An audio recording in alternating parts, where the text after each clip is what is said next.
What's up, Crowdfunding Nation? Salvador Briggman here, the host of the Crowdfunding Demystified podcast. And today we are speaking with a creator that's been able to track over $115,000 for his Kickstarter campaign. But this is really for those people in the audience that have a really freaking cool idea, but are maybe a little bit uncertain whether or not the crowd is going to connect with it. Because all the time I have you guys writing in, and I love that. You go to my website, CrowdCrux. You can literally shoot me an email. Or you can shoot me a DM on Instagram or on YouTube. You can leave a comment, right? We have people all the time leaving comments, be like, Sal, I have a very unique idea and I just don't know if this is going to stick. I don't know if this is going to work, right? And we do kind of teach the broad pillars or the brushstrokes that you need in order to have a successful campaign on the show. And I do that by bringing on successful creators, entrepreneurs, business people, right? Inventors, those people that are looking to impact the world for the positive and bring cool new stuff to this planet, to this world, and really connecting with communities and audiences worldwide. We do that, and I love to interview creators like that on the show, and they're in the trenches and sharing with you those tips, tactics, tools, resources to do it. But one thing I would say is that despite the fact that there are major pillars when it comes to crowdfunding, any idea, any project, well executed, can be successful when it comes to that. And hopefully at this point in time, we now have over 500 podcast episodes. You clearly have seen that. We've had people from literally every walk of life, from almost every corner of the globe who are, I think our youngest guest was around 16 years old. He had to get permission from his parents to come on the podcast. And I think our oldest one was around 80 years old. So whether you're a man or a woman, from whatever walk of life, whatever your, background is when it comes to that, whether you've done crowdfunding or not, I think today's episode is a great example that even if it's your first campaign, you can actually crush it and you can go live. You can raise over $100,000 with a campaign. It can literally change your life as well and launch an e-commerce store, be the start of a whole new brand moving years into the future. And some of y'all are like, Sal, I totally get that, but at the same time, I got a very busy life. I'm listening to this on my way to work or I'm in the car and I just don't have the time. I have my 9-to-5 job. I can put in maybe an 8 to 12 shift at night or maybe on the weekend. And for those of you that just need a little bit of help going into this and walking through this path, because it's hard to be a trailblazer, let's be honest, I do have a very simple blueprint which anyone out there can follow when it comes to launching a Kickstarter campaign. This is quite frankly the paint by numbers formula, which you can use in order to crush your campaign goal on Kickstarter. The tools, the tactics, the resources, the entire framework I've really solidified and codified and put into one slender volume that I call the Kickstarter launch formula. So if you want to go and check out that book, which is available on Audible, and I read it in my passionate way, my excited way, my animated way, you can go and check it out at crowdcrux.com/Kickstarter audio at that link, crowdcrux.com/Kickstarter audio. Again, crowdcrux.com/Kickstarter audio will take you there. And you can get a free copy of the book as long as you get a free copy or a free trial rather of Audible. All right, man, without further ado, let's hop right into today's podcast interview and discover how this creator was able to attract over 100K, 115K to be exact, from the crowd with their first Kickstarter campaign, having never done a board game before in their life. And it's coming up right after this.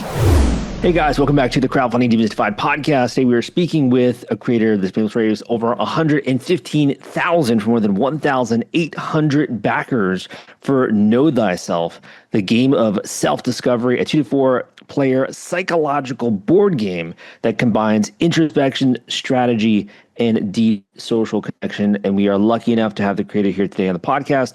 Phil, welcome to the show. Thanks very much. Nice to be here. Definitely, man. Maybe we can get started. You can fill in some gaps in that introduction and also tell us a bit about the inspiration behind this. Yeah, cool. So I'm 45 years old and British. I would say I'm probably an entrepreneur. I used to be, or my last company was a fitness company in Dubai called Circuit Factory. I built I guess it would be the leading fitness brand in the UAE, and I held it there for 10 years. I think for about 8 of those 10 years, we were doing the largest, outside of Tai Chi and the kind of Chinese mass group classes, we were doing the largest group exercise classes in the world for about 8 years.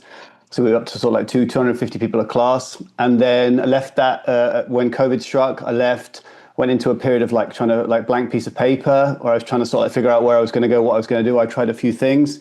And then I hit on this idea for this game, Know Thyself, which you introduced in the introduction. And Yeah, and that was like my journey of how I got to the sort of front door of the crowdfunding piece. Have you always been into games and card games and board games, or has this been something that, has been new for you? Yeah, brand new. Like no interest in board games. Don't really enjoy them. Find them quite boring.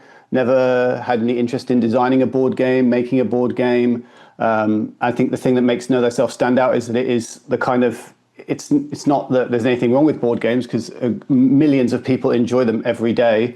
It's just that Know Thyself is much more aligned to a more like a social tool or like a kind of social technology rather than a board game where you have like meeples and fancy and winners and losers and this kind of thing. Know Thyself is much more about, it's like a way that 2-4 people can sit down and basically crack open the kind of strata of the social landscape that lies between them. So it's kind of like discovering the people around you and also kind of getting to know yourself a little bit. Yeah, exactly. It's kind of like a way of like there's so many ways you can describe it. It's sort of like I like words. I like kind of like social archaeology. Oh, it's like a kind of social technology. It really is like it's a one of one. Like there's no competition in my marketplace because there's nothing else that does this. The kind of the loosest of kind of like distant cousins is the kind of the conversation card because they seek to do a similar thing, which is to use a kind of prompt to develop a conversation. But Know Thyself is different because it has an underlying mechanic, which conversation cards do not. And it's much more focused on the human mind and the human personality.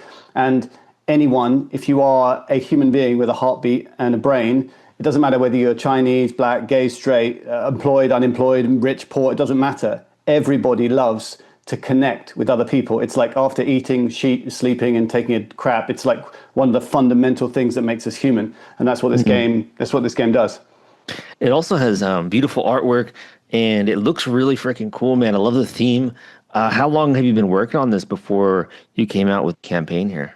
Yeah, so I worked on it before the campaign started. So it's 2 years now, and we just launched e-commerce. But the campaign, the crowdfunding campaign, came after about 14 months.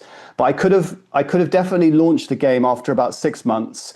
But as you sort of like spotted, like the artwork kind of like took on a life of its own. Like we made a piece of art, which was one card, and it was of such a quality that everything else looked completely crap. So we thought, right, this will be our benchmark. And then we went into the kind of like the cave to try and make more art like it. And it just took us a ton of time. Like some days we were working, I work in blocks of 90-minute blocks. And I try and do 4 or 5 blocks a day. And some days, working that way is incredibly focused, you get an awful lot done. Some days I would work 4 or 5 blocks a day, and I would come out with like 1 or 2 cards. Like it was heartbreaking. It was a really, really hard, gritty process. But I always maintained in the end that the way that the design and the way that it looks and feels will have its impact. It's its own piece. It will play a part of the game. So that's why I kind of wanted to stay true to that. So the whole thing took me 2 years, but to get to the kickstarting front door took me 14, 15 months, something like that. And, thinking about this, you've been working at this for a while and you've been preparing and it's pretty clear you're passionate about this. What did it feel like or what was going through your mind the night before you went live with the campaign?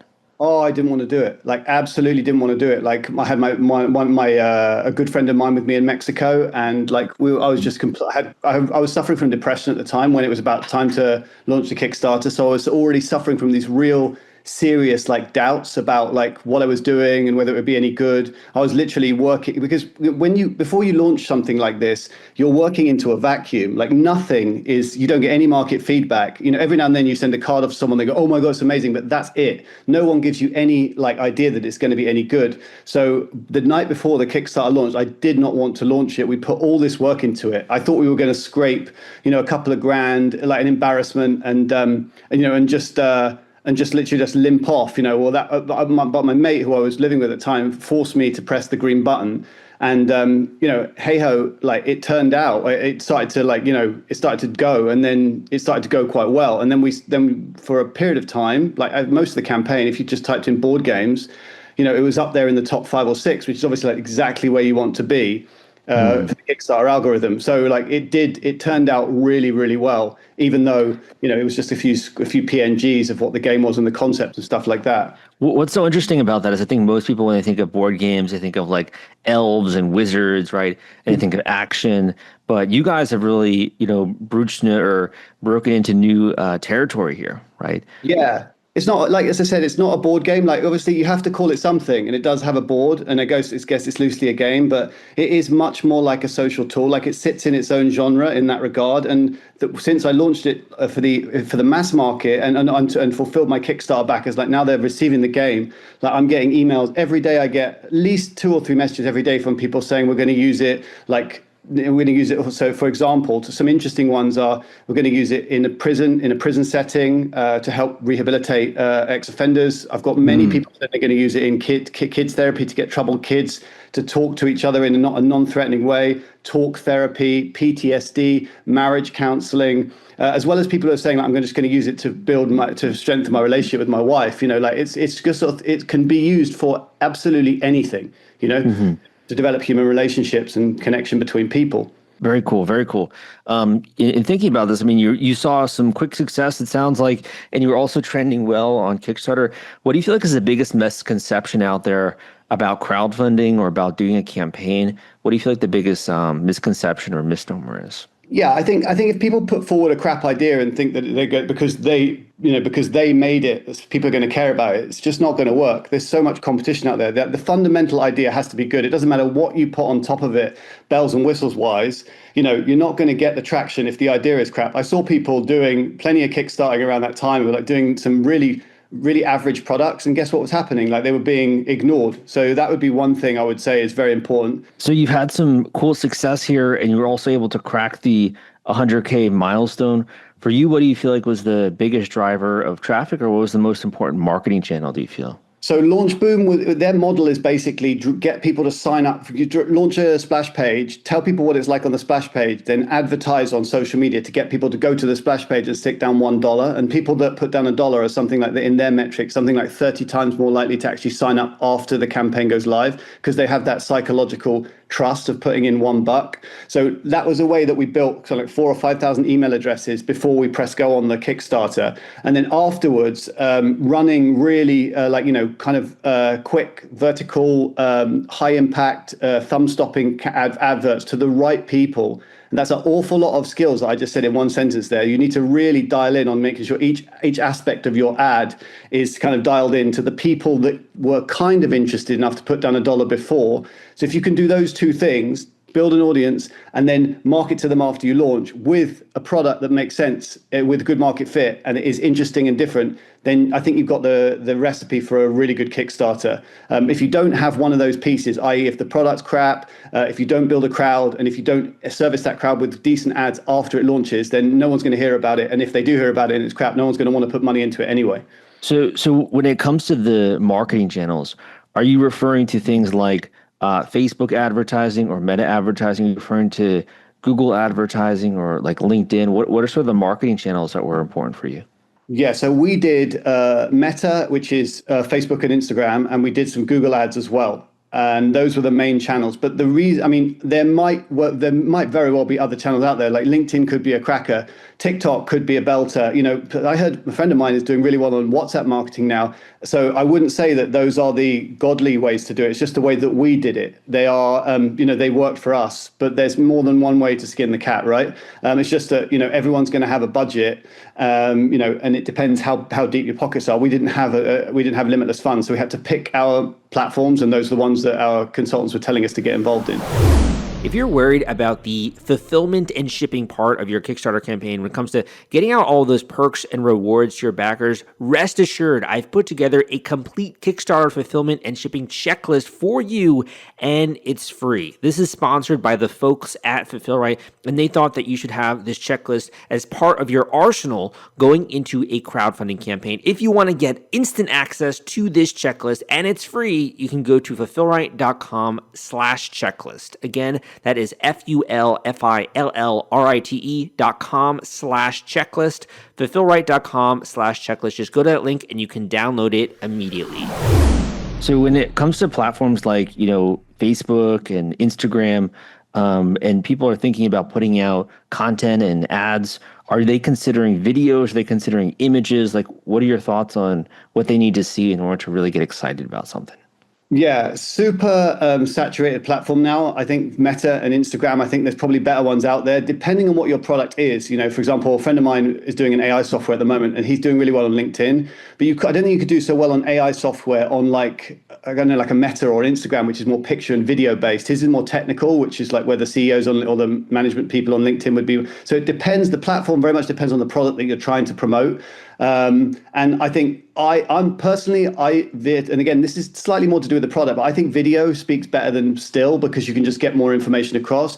And what you're trying to do, I think, is emote something out of people. You're trying to get them to emote something because you want them basically to do something. So whether that emotion is lack or affection or understanding, or, you want them to try and get them off their backs or their butts and get them to actually click the button. And I think video with the combination of like text plus still plus video plus music is, for me, it's a better way to get people's attention. But again, don't forget, there's thousands of people uploading videos every single day trying to do the same thing. So you've got to really, really, really think hard about what are you going to put as your headline copy? What are you going to put as your thumbnail? What are you going to put as your primary text?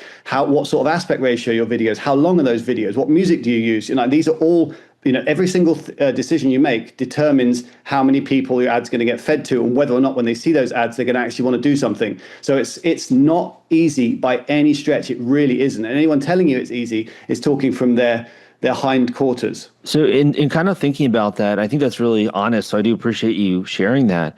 Would you say that nowadays, when it comes to launching a new product like a tabletop, you really have to have a playable version of the game? You need to make sure you have sort of production-worthy video. Is that kind of where the stage we're at, you'd say? I would say yes. I think it's probably important that you have a basic prototype to have going. But I think with regards to, if you want to talk board games or games in general, I don't think there's much excuse not to have that ready for at least for your start of your Kickstarter, because, to get a prototype, you're talking cards, paper, AI print files, Photoshop files. It doesn't cost you $20,000 to get a really decent looking prototype with a box, with a rule book, with a board, with cards. You can get that done, for $2,000-3,000. I think most people definitely should have those assets ready before you start asking complete strangers to invest in your vision. Right. So making sure you have as much possible so people can not only get excited, but they also believe you can fulfill it, I imagine. Yeah. And don't forget, there are a ton of board games on Kickstarter. So you're going into a very, very saturated marketplace, and a lot of people think the same way. So you've got to make sure, I should also mention, some board games are literally having it off. They go crazy, crazy big on Kickstarter. So it's not to say don't do it, but it is to say, if you're going to launch from scratch with no prior board games under your wing, no prior crowd that you sold board games to, and no socials to push it to, then you're going to be you're in for a fight. You need to get your ducks in a row. You need to work really hard to create that noise, get those thumbs stopped, and communicate very quickly what it is that makes your board game worth taking a look at. Having been successful in another business in a different vertical and now successful with this one, and you're connecting with lots of people and you're helping them with this social tool and this system, how would you say, for you, what has been most rewarding when it comes to the project, and how does that compare with your other business? Yeah, without doubt, the most rewarding is hearing from people now that it's out in the wild. People are coming to me and saying, "How I'm going to use it for this and that," and those things aren't just like I'm going to use it to sort of like sit in and play the game, which is absolutely fine. They can do whatever they want with it, but hearing that it's going to actually help some people or be used in a positive way is brilliant. And what was the other part of the question? Was it like how did your work? How would you say it compares to your previous company? Oh, yeah. My other company was also unreal. It was a fitness business. My kind of magnum opus was in Dubai before I got to this game, which I would say now is probably my equal magnum opus, shall we say? But in Dubai, I built this fitness company. It was unbelievable. I mean, it was literally helping so many people. I was in schools teaching kids about food, and there was thousands of people in Dubai who felt really passionate about this brand. It was literally like the craziest fitness brand you could ever imagine over there. It took off. It went nuts, and people really, really loved it. So being involved in that was also, I would be lying if I said that wasn't, also an amazing experience. And yeah, one of the things that I have taken from from Circuit Factory and brought it into this company is that, and something I think maybe people miss when they crowdfund, is that the level of service that you give your backers, right? The customer service you can give your backers through very simple means like kind, regular updates, smart updates on stuff that, as you get through the process, answering every message with a, thank you for supporting supporting us, and here's my personal email, and will you let me know how you get on with this game, and building some personal one-on-one relationships. Guess what they do? They go onto their social media and start tagging in your social media sites and saying, this company's really thinking differently. You're not doing anything different. You're just being polite. But it's a very, very powerful tool.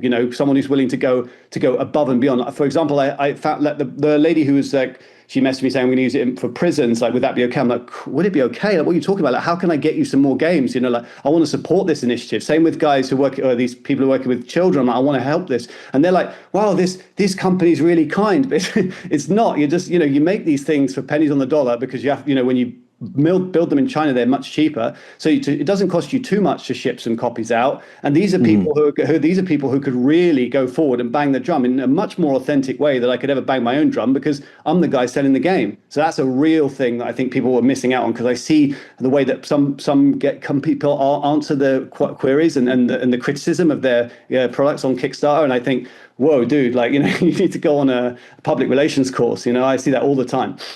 Tell me about the moment when you really realized that this was the right path, right? Because you made a big transition here and you really took a big bet, and there was a lot of uncertainty that first day before you went live. When did you really know that this was the right path for you?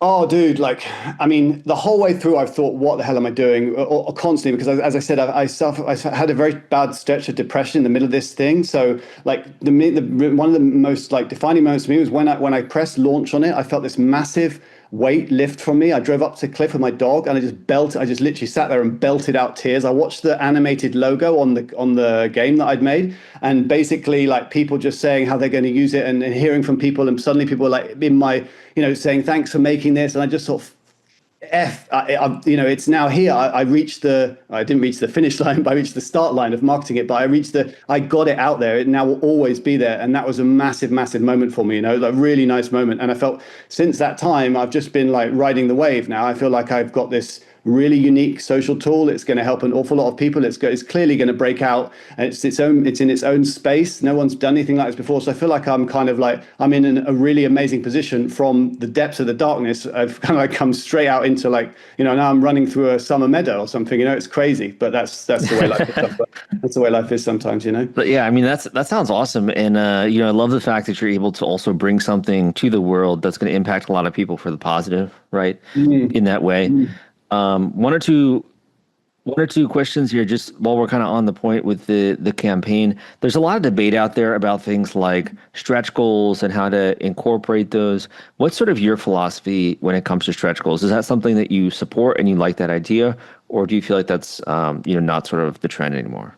Yeah, to be honest, I'm not a Kickstarter pro. I just did well on Kickstarter. So I literally stretch goals. We did them because everyone said you should do them, but I don't know whether anyone was getting motivated by doing them. I know that our expansion packs were unbelievably successful, and 90% of the games that we now sell are expanded versions of the game. So, the Kickstarter, when I put the game on the Kickstarter, I was forced to expand it in order to make a kind of different levels on the Kickstarter, which I understood that people wanted to see. And then in forcing me to make the game, the game actually became a whole lot better. We added in darker sides of the human personality and philosophical sides of the human personality, and now we add them on as expansion packs, and people want to get them as well. So I know that's kind of hedging the answer a little bit, but so stretch goals, I don't know whether that's that. I see a lot of people doing to add value. It sounds like. Yeah.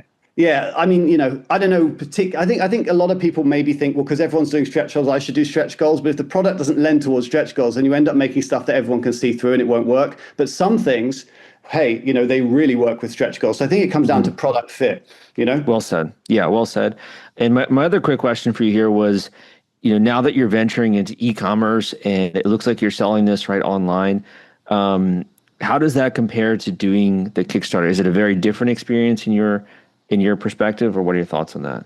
Yeah, I mean, it's obviously a completely different set of skills, right? Because e-commerce is live. You have to get your logistical ducks in a row. Everything has to be running smoothly. You have to have checked everything. You're starting to deal with things like tax and accountants and stuff. You have to make sure the boats arrive on time. You have to get the games across the port. Your fulfillment companies are always going to screw you over, and you have to make sure you're on top of customer. You also have to see what your metrics are doing, your analytics. There's a lot to think about in e-commerce. It's completely different. With Kickstarter, you're really, putting an idea online and seeing if you can get anyone interested in it, which is the amount of work in producing a Kickstarter campaign is incredibly, there's a lot to do, but there's so many more hats you have to wear with regard when you're running an e-commerce business, so many more hats, Right. So it's kind of getting you a little bit ready, but it sounds like there's also kind of that other level, right, when it comes to the logistics and managing everything. Yeah, there are like with Kickstarter, you probably have to know, some design, or you have to be able to manage a designer, you have to be able to upload files, and you have to write good copy, you have to learn the meta piece. All of these skills are really good and they transfer over, but then e-commerce adds in a whole new set of skills.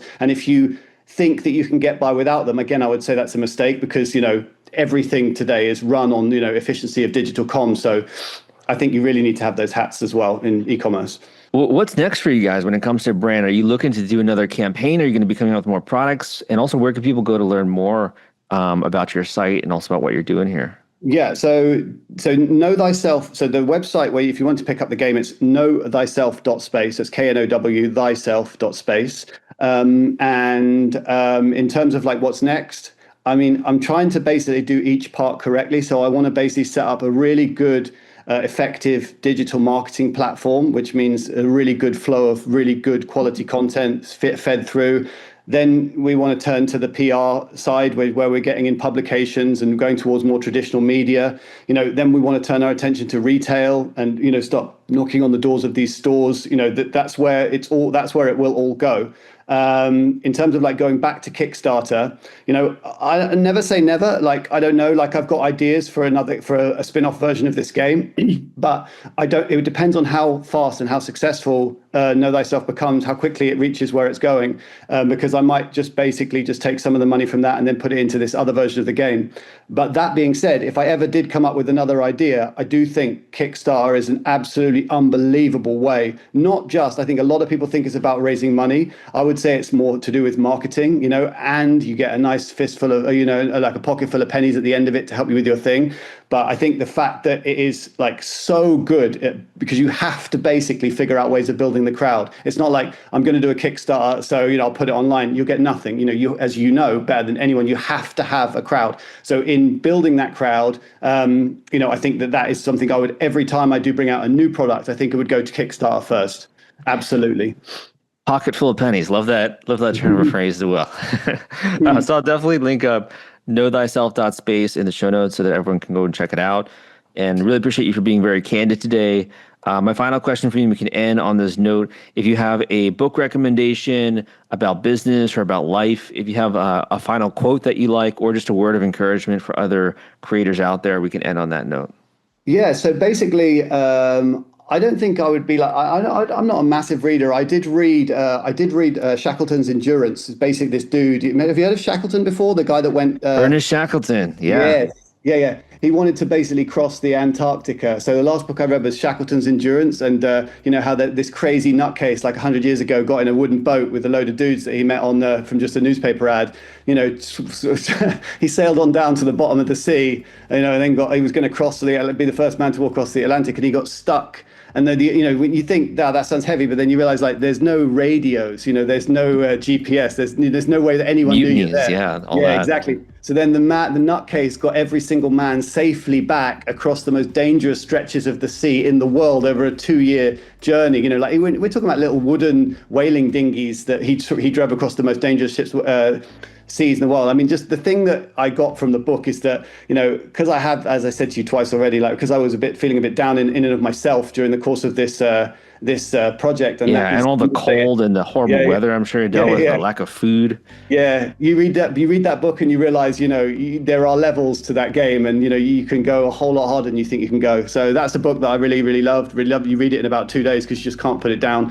And if there's a message to people of kickstarting the campaign, it's just like what I've said in an interview with you is basically just make sure the idea is good, check yourself, examine your biases.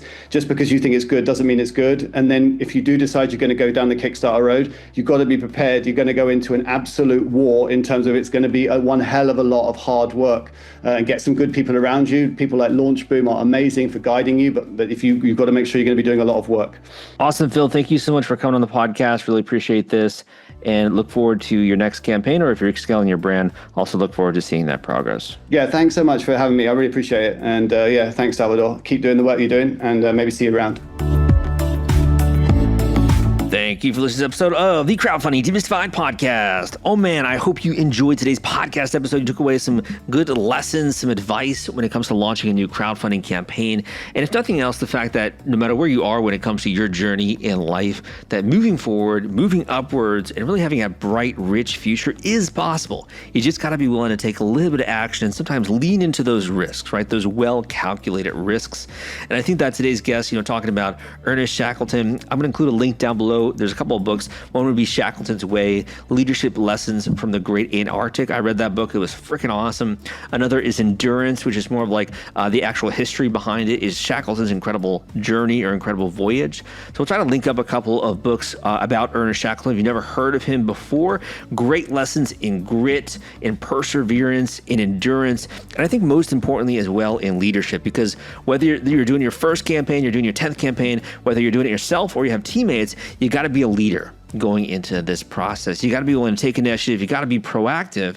And I think that for many people in their life, it can be the first time you've ever had to really step up in that way to become the best version of yourself, to bring something new into the world that can not only grow your brand and grow your revenue and allow you to do good for your family, but also impact other people in the world for the positive and really coalesce community around what it is you're doing. So I totally get that. And for those of you that are ready to make a small investment going into that launch, that are ready to dot your I's and cross your T's and want to just have a little bit of guidance going through that process, I urge you to go down below, if you do nothing else, and book an individual one-on-one coaching call with me. This is literally the best decision which you can make going into the launch of any campaign. If it's on Kickstarter, Indiegogo, or another platform, go down below at the link crowdcrux.com/coaching. And you can leave right now, book an individual one-on-one coaching call with me at that link, crowdcrux.com/coaching. Again, crowdcrux.com/coaching. You book your call and we can get that scheduled ASAP so we can start this off right and we can move forward with this process and hopefully get something out there that you're proud of. My name is Salvador Briggman, and my man, this has been an awesome episode, but I got so many other out there, so definitely dive into the war chest. I want to check out some of our other podcasts. I got a whopper of an interview coming out this upcoming week, and I'll see you next time.